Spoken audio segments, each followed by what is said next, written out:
Hola, ¿qué tal? Vamos a iniciar nuestra sesión del día de hoy. No sin antes enviar un saludo a los hospitales básicos comunitarios que conforman nuestra red de telesalud aquí en Telemedicina Oaxaca.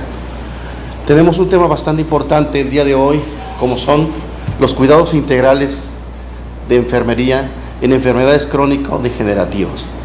Está con nosotros, ya alguna vez ha estado también, la enfermera Marla Ivette León Morales, quien ella nos abordará este tema tan importante. Bienvenida, licenciada en enfermería, y adelante con el tema. Bueno, muchas gracias, agradezco la invitación nuevamente a este espacio. Es para mí un área de oportunidad muy relevante en el área de enfermería. Entonces vamos a comenzar con el tema. El tema, como bien ya lo dijo el doctor Cibaja, es cuidados integrales de enfermería en enfermedades crónico-degenerativas. Este tema va dirigido al personal de enfermería que se encuentra en ejercicio profesional y para aquellos que estén en formación, interesados en conocer y profundizar en el abordaje de personas que cursan con enfermedades crónicas desde la perspectiva del reconocimiento de necesidades de cuidado. Como sabemos, las enfermedades crónico-degenerativas son un fenómeno de gran complejidad, ya que actualmente ocupan los primeros lugares de morbimortalidad a nivel mundial, nacional y, por qué no decir, a nivel estatal. Así también, enfermería es una pieza clave para prevenir complicaciones de estas enfermedades. Enfermería tiene su base en el cuidado, entonces vamos a hablar que debemos de ver al ser humano como un ser holístico, abarcando esferas como es la espiritual, la biológica, la psicológica, la social y la cultural. Muchas veces nos enfocamos solo a hablar de la parte biológica, pero no tomamos en cuenta este tipo de aspectos tan importantes y que de alguna manera pues nos van a ayudar a dar un mejor seguimiento y tratamiento de estas enfermedades. Una enfermedad crónica va a ser definida como la condición física o mental que requiere monitorización y manejo de largo plazo superior a 6 meses para controlar los síntomas y el cual está determinado con un curso especial de la enfermedad. Entonces, como vimos, no solamente es una condición física, también es una condición mental y el periodo de tiempo que se va a tomar para considerarla como una enfermedad crónica va a ser superior a los 6 meses. Dentro de las enfermedades crónico-degenerativas que vamos a tocar este día, se encuentran la diabetes mellitus, la hipertensión arterial y las dislipidemias. Para hablar de estas enfermedades, tal vez el seguimiento que debe dar enfermería va a tener en común ciertos cuidados. En algunas transparencias nos vamos a detener a ver intervenciones específicas y de manera integral vamos a ver los cuidados generales para prevenir dichas complicaciones en este tipo de enfermedades.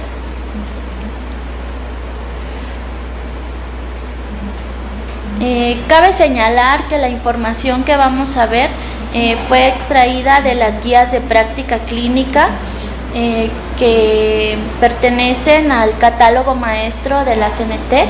Estas guías de práctica clínica son exclusivas en enfermería y nos dan las intervenciones que debemos de llevar a cabo en cada una de las complicaciones que se presenten en las enfermedades crónico-degenerativas.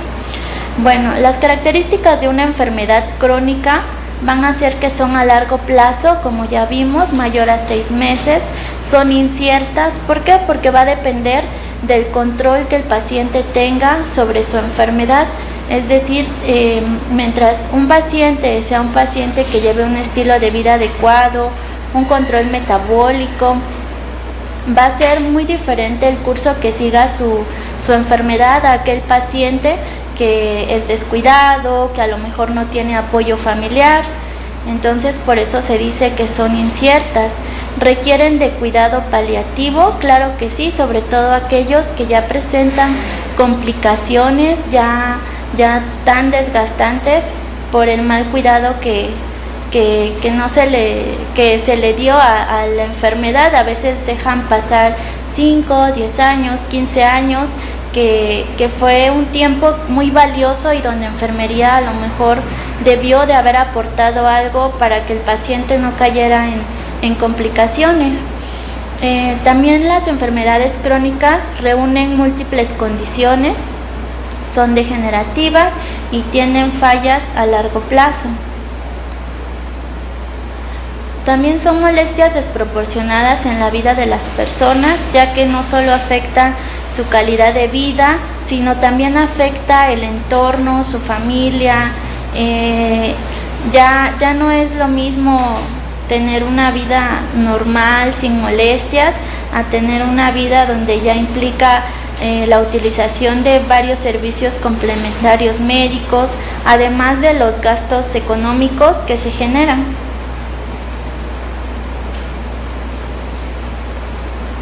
Bueno, la diabetes, como bien se sabe, es una enfermedad crónica que requiere de asistencia médica continua, ya que es una de las primeras causas de muerte a nivel mundial.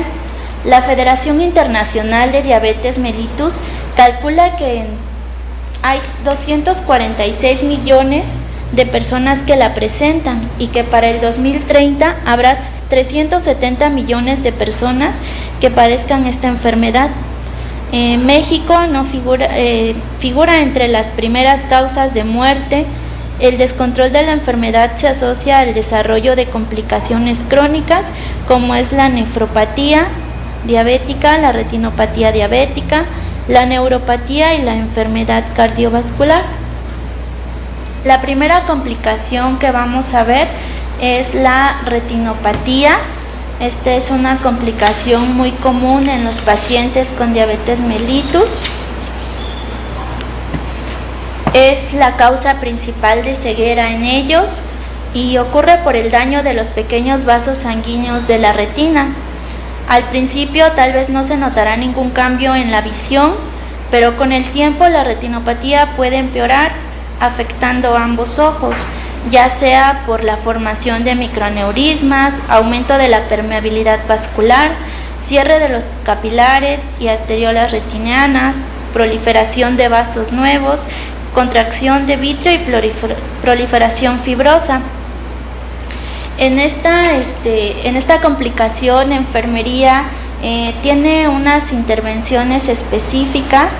Su tratamiento implica poner en práctica un plan individualizado de cuidados y proporcionar una educación adecuada al paciente.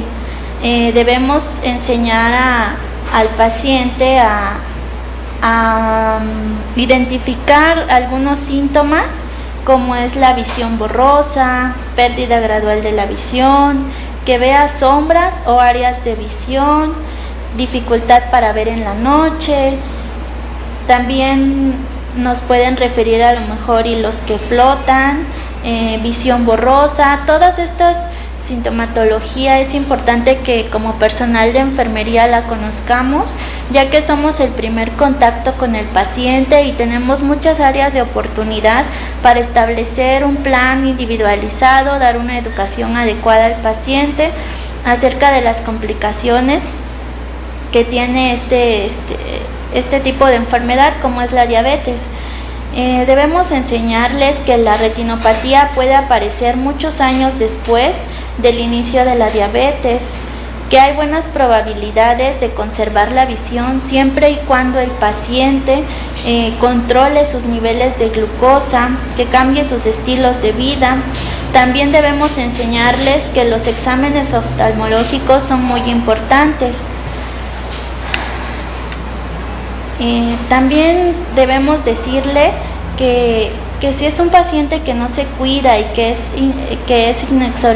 inexorable evitar la ceguera, debemos referirlos tal vez a cursos de braille, enseñar a la familia también, claro, que debe apoyar al paciente, que lo debe hacer lo más independiente posible.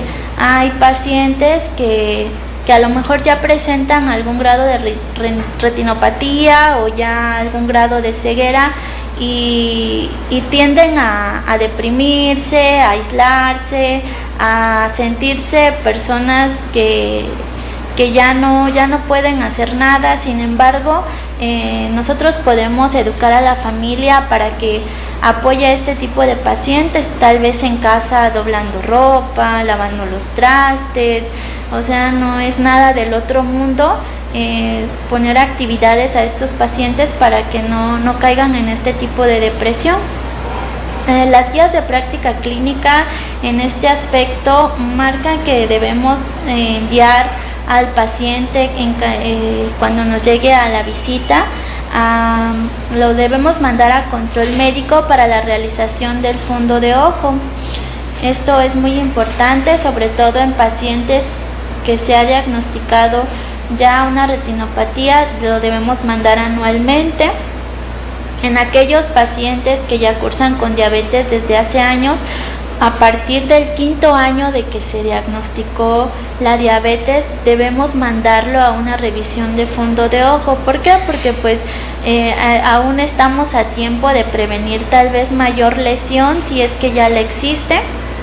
Tal vez podemos hacer mucho por ellos a través de la educación, el cambio de los estilos de vida, vuelvo a repetir, a través del control de su glicemia, de su perfil de lípidos y su presión arterial.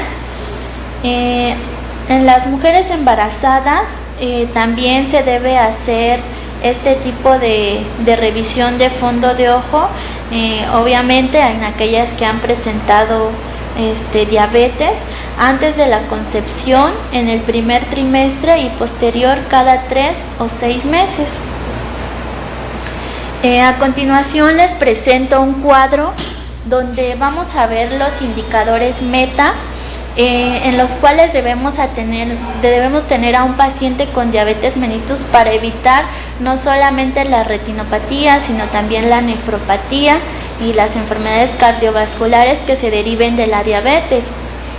Si tenemos un paciente con una glucosa menor de 140 miligramos por decilitro en ayuno y menor de 180 miligramos postprandial, vamos a tener un mejor pronóstico de su enfermedad.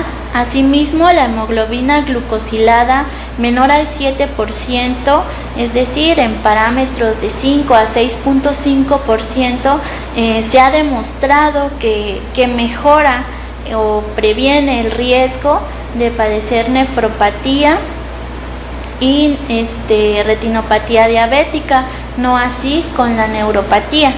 Existen 2 estudios, el de ACOR y el AVANCE, donde está científicamente comprobado que pacientes que se han mantenido en estos niveles de hemoglobina glucosilada han mostrado un mejor curso de su enfermedad y se han prevenido este tipo de complicaciones.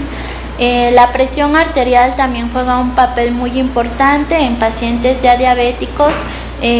Tener unas cifras de 130 a 85 milímetros de mercurio también nos da un buen pronóstico. Los triglicéridos, mantenerlos en 350 miligramos decilitro. El HDL en mujeres mayores de 50, en hombres mayor de 40. Acordémonos que este es un cardioprotector. El colesterol total debe ser menor a 200 miligramos por decilitro. El LDL debe ser menor a 100 miligramos decilitro. Pero pues, ¿cómo vamos a lograr que nuestro paciente esté dentro de estos indicadores meta? Pues a través de la educación, a través del control metabólico y a través de los cambios en el estilo de vida. Otra complicación que se presenta dentro de la diabetes mellitus es la nefropatía. La nefropatía es una condición donde se daña lo que es la membrana basal del glomérulo por hipertrofia de las células mesangiales. En este tipo de pacientes lo que va a suceder es que va a haber hiperfiltración y por lo tanto vamos a encontrar a pacientes que van a tener o presentar lo que es albuminuria en un rango de 20 a 200 miligramos por minuto. Cuando nosotros encontramos esta cifra de albuminuria, vamos a ya ponernos en un marco donde ya estamos empezando a tener un daño a nivel renal y que puede cursar a proteinuria. En la nefropatía, al igual que en todas las complicaciones de la diabetes, vamos a hablar otra vez del control de la glicemia, de la presión arterial, el perfil de lípidos, la importancia del ejercicio, igualmente la hemoglobina glucosilada. En este tipo de pacientes que ya presentan algún grado de lesión a nivel renal, el manejo nutricional es muy importante. En una enfermedad ya renal crónica, en los primeros estadios aún estamos a tiempo de retrasar o incluso de descontinuar la enfermedad renal crónica. ¿Cómo? Pues a partir de lo que es un manejo conservador. ¿Qué quiero decir con esto? Un manejo donde vamos a disminuir el consumo de proteínas en el paciente. ¿Para qué? Pues para evitar mayor daño a lo que es la membrana basal. Si nosotros disminuimos la cantidad de proteínas, mejoramos la presión arterial, llevamos un buen control de la glucosa en el paciente, podemos incluso hasta revertir el daño renal en sus primeras etapas. Pero si no se lleva un adecuado manejo del paciente diabético, lo que va a pasar es que pues esto se va a ir acrecentando hasta llegar a una situación donde el paciente ya va a necesitar de un tratamiento de sustitución renal, ya sea diálisis o hemodiálisis. Entonces ya para esto quiere decir que ya dejamos pasar unos 10, 15 años y no hicimos nada por ese pacientito para poder retrasarle todas estas complicaciones. La diálisis y la hemodiálisis son tratamientos, como bien se sabe, demasiado costosos, y entonces enfermería tiene la posibilidad o el poder de hacer algo para evitar que el paciente llegue hasta esta situación. Entonces vamos a poner en práctica los conocimientos que adquiramos hoy para aportar un granito de arena y que estos pacientes no lleguen hasta estos estadios. Aquí las intervenciones que vamos a realizar es derivar a consulta para la determinación de proteinuria en 24 horas. Vamos a hacer un examen físico anual. Si se presentan hiperglucemias sostenidas, el examen físico deberá ser cada 3 o 6 meses. Vamos a recomendar, como ya les había dicho, una restricción proteica moderada. Vamos a reducir la cantidad de sodio en la dieta, evitar alimentos como son los embutidos o enlatados, ya que tienen conservadores a base de sodio. Y lo más importante y de lo que podemos echar mano pues es del servicio de nutrición, para el control alimenticio del paciente. Entonces estas son las actividades que vamos a hacer dentro de la nefropatía.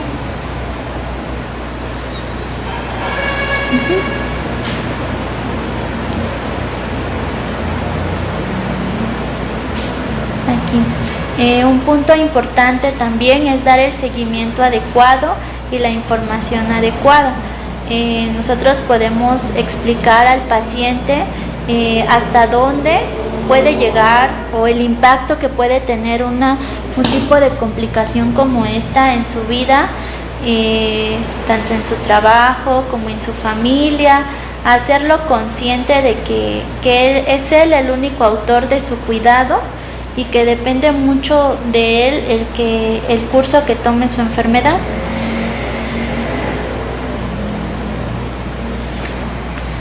Bueno, tenemos otra complicación también muy importante, como es la neuropatía.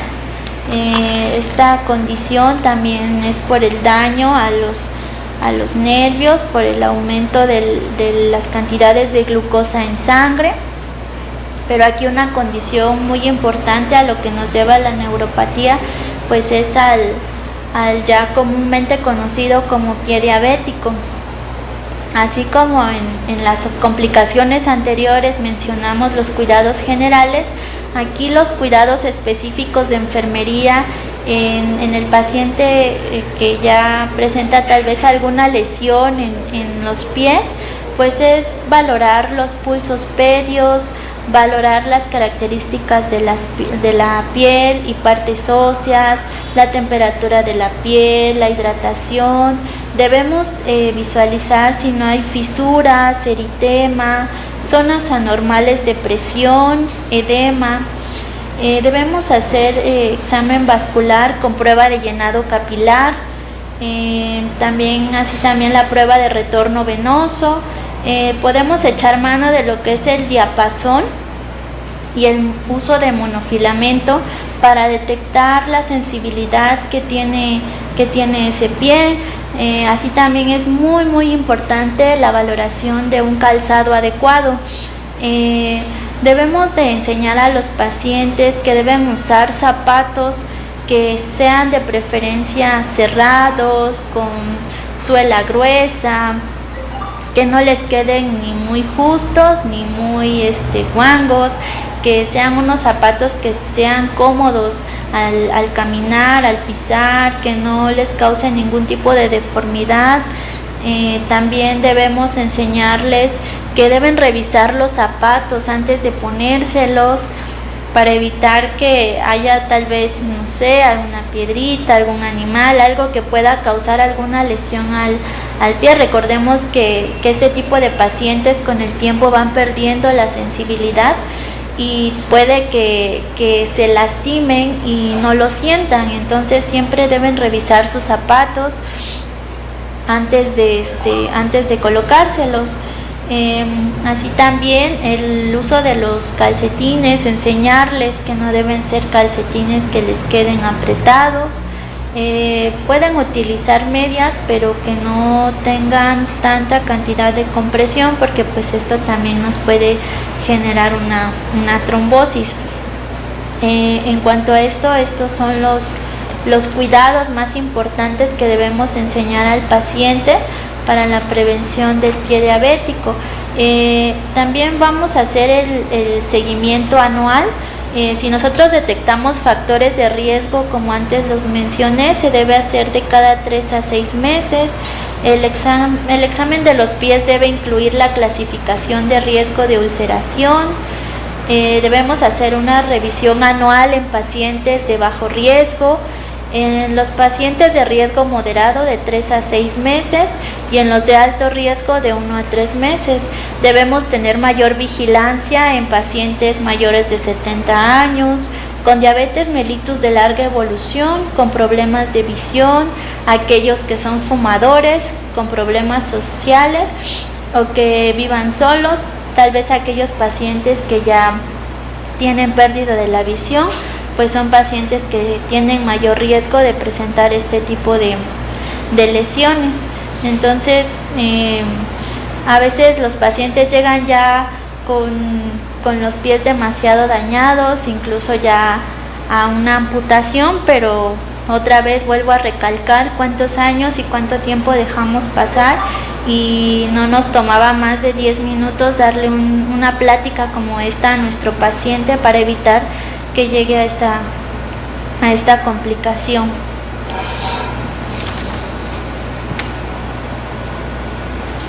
Entonces, los factores asociados para el desarrollar pie diabético, pues es el mal control glucémico, otra vez, tabaquismo, sedentarismo, tiempo de evolución de la diabetes, la enfermedad vascular periférica, la ceguera y aquellos pacientes mayores de 40 años. Los factores de riesgo locales que podemos encontrar pues son las deformidades, hiperkeratosis, historia previa de ulceración, movilidad articular limitada. Entonces aquí un punto también importante, además del calzado, es es la revisión y el corte de uñas. El corte de uñas también enfermería debe saber realizarlo, recordar que es en forma recta. Si no contamos con el tiempo, a veces tenemos también muchos pacientes y no podemos dar educación a todos en una consulta tal vez, pero podemos referirlo con el ortopedista para que sea quien realice una mayor valoración de lo que son los pies, y si hay alguna deformidad establezca las medidas pertinentes para corregirlos.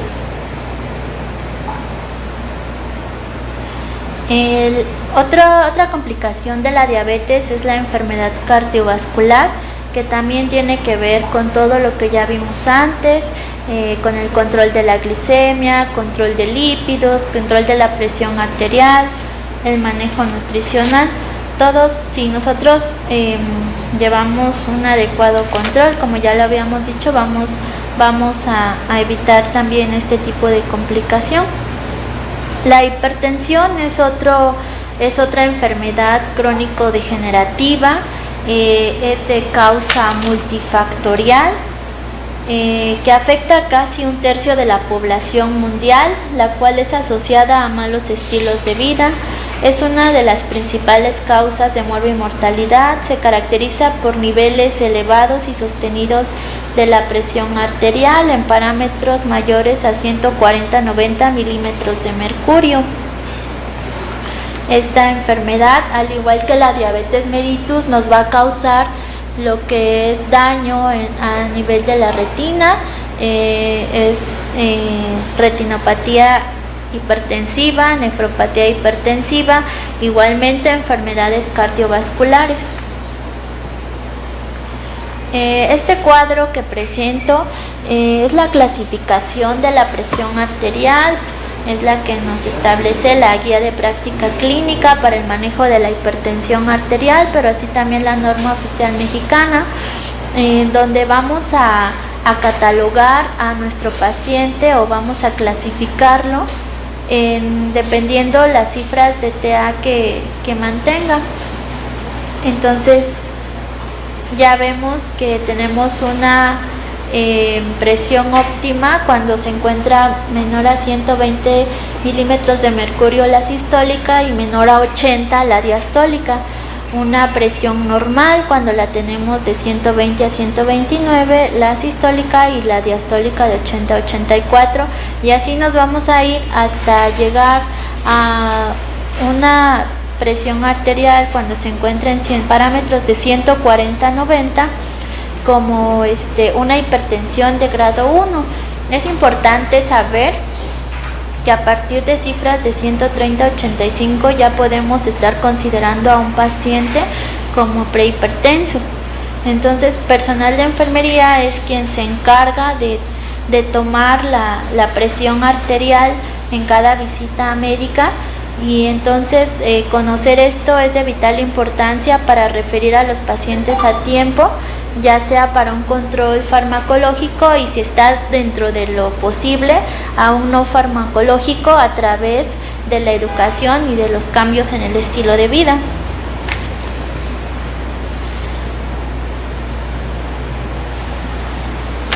Para la identificación de factores de riesgo debemos realizar un historial clínico, una valoración física de nuestro paciente, donde vamos a detectar los estilos de vida del paciente, si es un paciente que no realiza actividad física, si es un paciente obeso.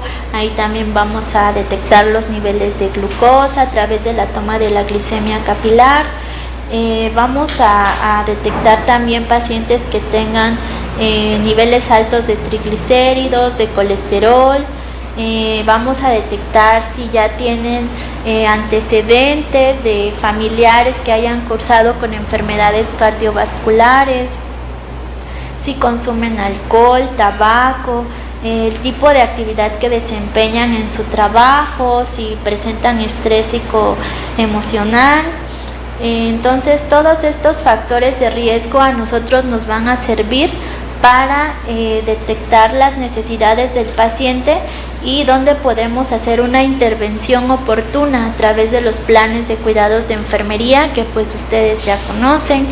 Entonces es muy importante hacer ese historial clínico para poder darle una buena atención de calidad al paciente a través de planes de cuidados que ya vayan más individualizados a cada paciente, porque no podemos trabajar los mismos aspectos con todos los pacientes, ya que cada ser humano es diferente y va a presentar tal vez algunos factores de riesgo que puedan ser modificables y algunos que no.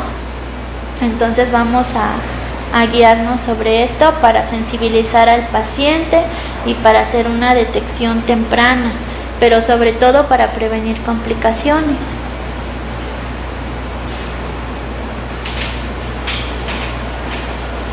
Entonces vamos a dar educación para el cambio en el estilo de vida una vez identificados los factores de riesgo.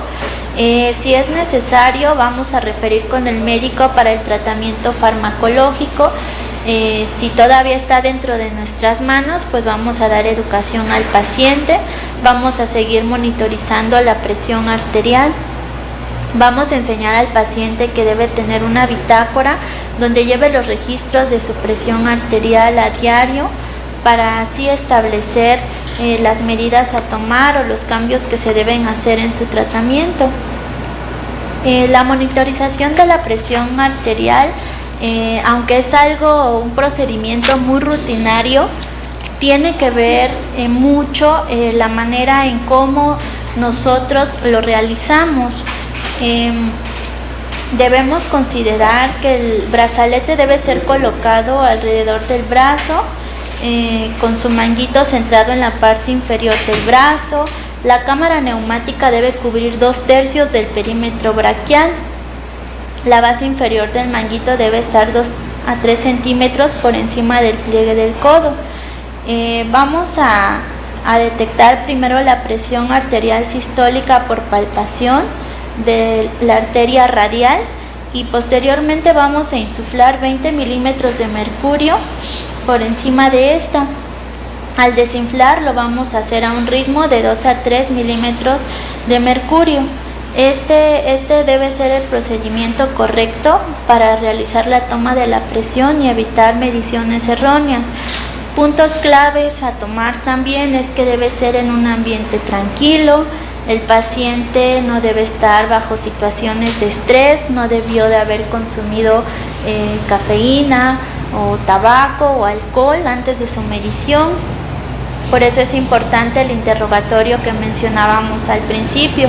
Si es un paciente que viene de realizar alguna actividad física, debemos de esperar 30 minutos a que descanse y posteriormente tomamos la presión. Si viene de casa, viene caminando, vamos a esperar 5 minutos antes de tomar la presión. El brazo del paciente debe estar en un área plana, con la palma hacia arriba y a la altura del ápex cardíaco.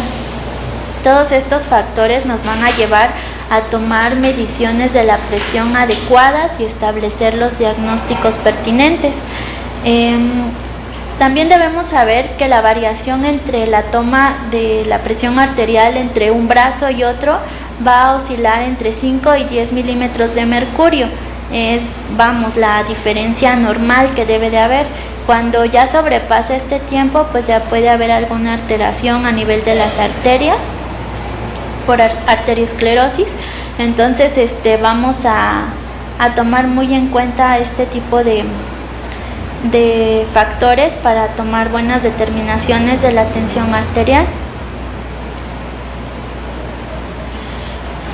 Es importante también que los aparatos que utilizamos para este tipo de procedimientos, como es el esfigmomanómetro, debemos calibrarlo mínimo cada 2 años. En cuestión de calidad sería preferentemente cada 6 meses o cada año, porque también con el uso pues se descalibran y nos dan mediciones erróneas y a veces podemos dejar pasar a un paciente que a lo mejor ya estaba hipertenso y lo pasamos como un paciente normal o viceversa. Entonces son áreas de oportunidad que perdemos por no tener calibrados nuestros instrumentos de trabajo.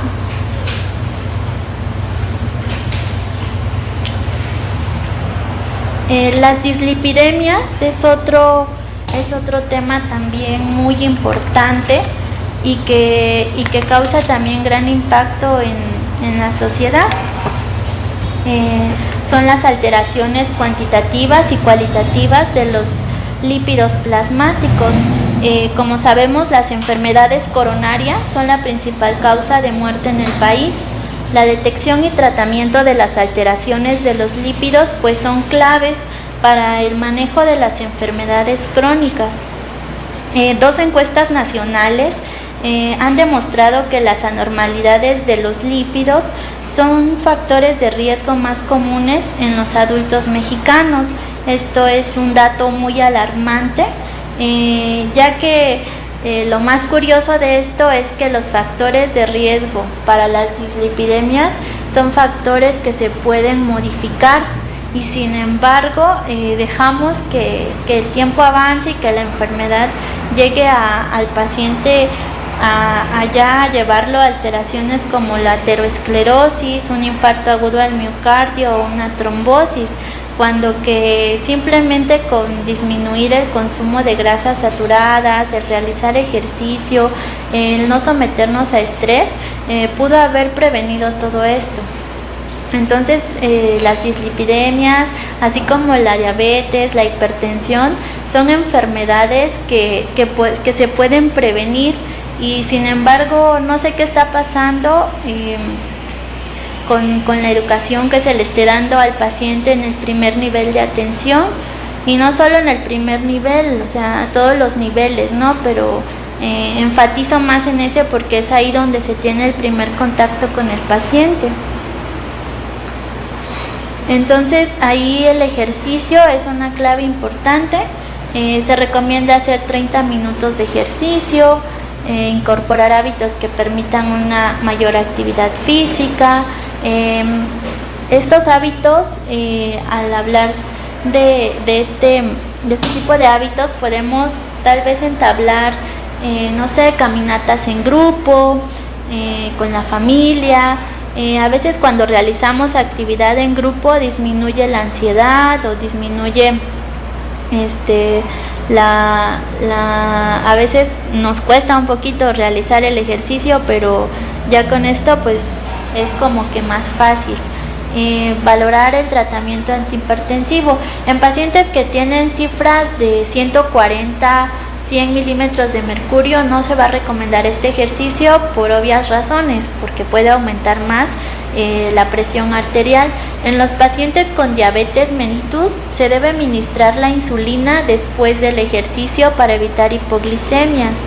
La hidratación es muy importante en este tipo de pacientes, ya que se debe llevar a cabo antes, durante y después de realizar el ejercicio. En pacientes con retinopatía deben realizar ejercicio moderado. Si se dan cuenta, aquí abarqué tal vez de las complicaciones que ya hemos hablado, pero cómo es el ejercicio en específico para cada una. Y como les decía anteriormente, no a todos les vamos a dar el mismo plan de ejercicio. Lo que sí, pues es que debe ser un ejercicio moderado, que no implique demasiado esfuerzo físico. Las caminatas son las más recomendables, tal vez natación, pero obviamente va a depender de la condición física del paciente. La alimentación, pues aumentar el consumo de verduras y frutas. Tenemos el plato del buen comer, la jarra del bien beber. Entonces tenemos de dónde echar mano para hacer recomendaciones a los pacientes, y si tenemos dudas o creemos que ya debe de llevar una dieta más específica, pues podemos echar mano de los servicios de nutrición para que nos apoyen con ese tipo de pacientes. Debemos enseñar al paciente que debe moderar el consumo de alimentos de origen animal, sobre todo las carnes de cerdo o aquellas carnes que contengan mucha cantidad de grasa, como la piel del pollo. En cuanto a las carnes, debemos preferir el pescado por encima de la carne de aves y la carne de aves por encima de las carnes rojas. Debemos reducir el uso de grasas animales en la preparación de alimentos, así como los embutidos, porque ya veíamos que los embutidos tienen mucha cantidad de sodio, lo que nos aumenta la presión arterial. Debemos restringir el uso de azúcar, sal y grasa saturada, consumir abundantes líquidos. El estrés, al inicio comentábamos que el ser humano no solamente es algo biológico, sino también es un ente que tiene un entorno que puede favorecer o al contrario su condición de salud. Entonces los factores estresantes son muy importantes para la determinación o el seguimiento que el paciente le dé a su enfermedad. Aquí lo que vamos a implementar pues son técnicas de relajación. Podemos enseñar al paciente a hacer ejercicios de respiración profunda, sostenida durante 2 o 3 segundos y exhalar de manera lenta, unos 2-3 minutos al día. Por ejemplo, en el trabajo, si se encuentran demasiado estresados, podemos practicar este tipo de ejercicios para disminuir las cifras de ansiedad, de estrés y por lo tanto mejorar las cifras de tensión arterial. La ansiedad es algo que puede estar en nuestra contra, ya que a veces los pacientes demuestran la ansiedad a través de comer. Entonces tienden a comer cosas que no son saludables o no son benéficas para su salud, y lo que hacen pues es dañar aún más. Entonces, si nosotros implementamos técnicas como estas para la reducción de la ansiedad, pues va a ser un punto favorable para nuestro paciente. Las toxicomanías, mencionábamos que en este tipo de enfermedades el alcoholismo, el tabaquismo son sustancias que van a interferir demasiado en el progreso de este tipo de complicaciones. Entonces debemos hablarle al paciente acerca del beneficio económico que tiene el dejar de fumar, el dejar de tomar, pero así también las complicaciones, hasta dónde puede afectar al organismo el ingerir este tipo de sustancias. La nicotina pues es una sustancia que no favorece, al contrario perjudica más, sobre todo lo que es la presión arterial, ya que la va a aumentar, al igual que el alcohol, y esto pues nos puede causar pues mayor progreso o un progreso más rápido de la enfermedad y llevarla a mayores complicaciones. Entonces, hablarle al paciente y educarlo sobre este aspecto pues es muy importante. Hasta aquí yo abarqué los cuidados que debemos tener con el paciente. Si se dieron cuenta, pues son cuidados que a lo mejor son muy repetitivos, pero tan repetitivos y tan fáciles de hacer que a veces los pasamos desapercibidos. En enfermería tenemos un poquito de más tiempo, más contacto, más confianza con el paciente. Tenemos muchos puntos a nuestro favor que debemos de sacarles provecho. Espero que les haya servido la plática y gracias por su atención. Enfermera, pues no me resta más que agradecerle el haber colaborado con nosotros en este día, y obviamente pues vamos a estar en contacto con usted porque es parte de la plantilla de telemedicina. Sí, muchas gracias. Muchas gracias a todos los asistentes a este tema, a la red de Telesalud Oaxaca. Un saludo para todos y nos veremos la próxima.